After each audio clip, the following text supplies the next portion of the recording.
भारतीय सशस्त्र दल व्यापक रूप से कार्यों और संचालन में शामिल होने के लिए जाने जाते हैं।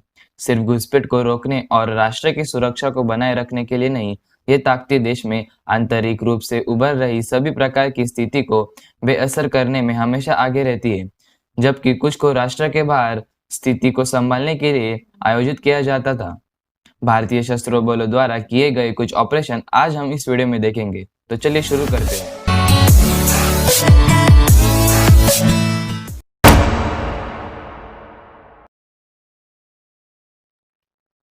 दोनों पक्षों भारत और पाकिस्तान द्वारा पर्वतारोहण अभियानों के लिए क्षेत्र खोलने के बाद सियाचिन ग्लेशियर का अधिग्रहण करने के लिए यह ऑपरेशन किया गया था। यह 13 अप्रैल 1984 को लॉन्च किया गया था। भारतीय सेना ने कार्रवाई की और इस क्षेत्र पर अपना दावा कर लिया, जिसे सबसे ऊंचे युद्ध क्षेत्र के रूप में आज जाना जाता है।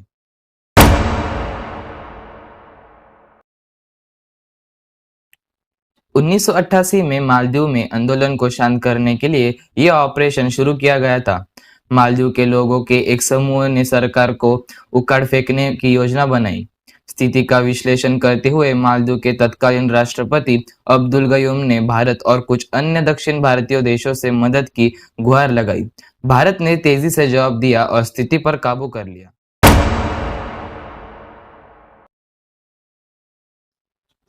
भारतीय सेना और वायुसेना द्वारा 1999 में आतंकवादियों द्वारा भारत में कुछ पदों पर कब्जा करने के बाद यह ऑपरेशन चलाया गया था।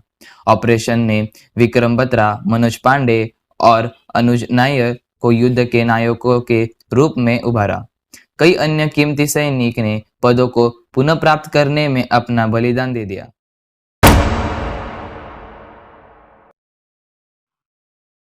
भारतीय शांति सेना ने 1987 में जाफना को LTTE से प्राप्त करने के लिए यह ऑपरेशन चलाया था।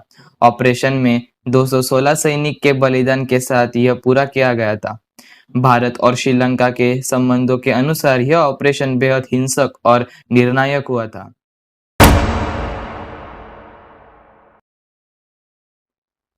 सऊदी अरब द्वारा यमन में हवाई हमले शुरू करने के बाद यह ऑपरेशन भारतीय नागरिकों को यमन से छुड़ाने के लिए किया गया था। इस ऑपरेशन की कमान सेना के पूर्व जनरल VK सिंह थे। निकासी की शुरुआत एयर इंडिया और IAF द्वारा की गई थी। इस ऑपरेशन में अन्य राष्ट्रीयताओं के कई लोगों को भी निकाला गया था।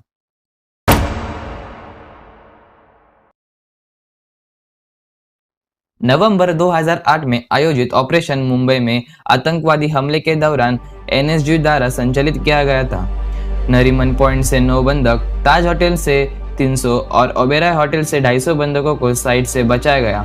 इस ऑपरेशन का सफलतापूर्वक संचालन किया गया था और इस ऑपरेशन में संदीप उन्नकृष्ण का बलिदान हमेशा याद रखा जाएगा।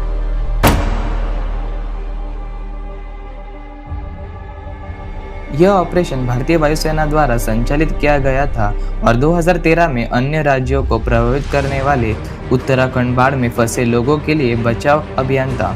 इसे कई वर्षों में भारतीय वायुसेना द्वारा सबसे बड़ा ऑपरेशन करार दिया गया था। लगभग 20,000 लोगों को भेजा गया था और 380 टन राहत सामग्री गिरा दी गई थी।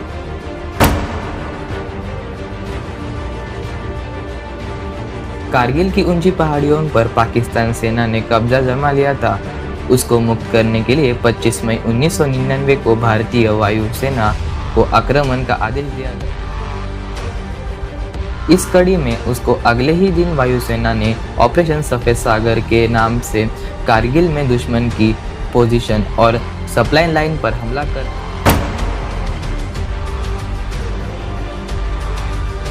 ऑपरेशन के लिए भारतीय सेना ने parachute regiment special force para SF को चुना। ऑपरेशन POK में रात 12:30 बजे शुरू हुआ था। पैरा SF के कमांडो को हेलीकॉप्टर से LOC पर उतारा गया। कमांडो ने कुछ किलोमीटर की दूरी रेंग कर तय की। सेना को आतंकी ठिकानों की पहले से ही सटीक जानकारी। ऑपरेशन सुबह 4:30 बजे खत्म हुआ। करीब 40 से 50 आतंकियों को मार गिराया। आतंकियों के 4 कैंप पूरी तरह से ध्वस्त कर दिए गए। कार्रवाई के बाद सभी सैनिक सही सलामत वापस लौट गए थे। PM नरेंद्र मोदी ने खुद पूरे ऑपरेशन की निगरानी की। 26 फरवरी 2019 को भारतीय वायुसेना के 12 मिराज 2000 जेट्स ने नियंत्रण रेखा पार की और बालाकोट में जैश ए मोहम्मद संचालित आतंकवादी शिविर पर हमला किया। भारतीय मीडिया ने बताया कि इस ऑपरेशन के दौरान लगभग 200 से 300 आतंकवादी मारे गए। आशा करता हूँ गाइस कि आपको मेरी वीडियो पसंद आई होगी और चैनल को अगर सब्सक्राइब नहीं किया हो तो कर दीजिए ऐसे ही लेटेस्ट न्यूज़ के लिए।